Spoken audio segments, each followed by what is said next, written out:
জননী আৰু জন্মভূমি। এইখন অসমত আমি যিকোনো কাৰণতে এইখন অসমক আমি নেপাল কৰিব নোৱাৰোঁ। কেইটামান দিনৰ পৰা সামাজিক মাধ্যমত নেপালৰ উদাহৰণ দিয়া হৈছে। আমি অসমত লাচিতৰ উদাহৰণ দিম।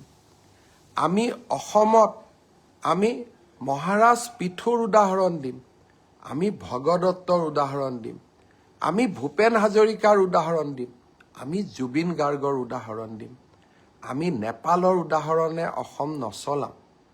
আজি এটাই মই কথা ক'ব খোজোঁ, এটাও যদি অসমৰ সম্পত্তিক আজি আমি হানি কৰোঁ, আটাইতকৈ দুখ জুবিন গাৰ্গে পাব। কাৰণ এইখন জুবিনৰ অসম, আমাৰ সকলোৰে জননী আৰু জন্মভূমি।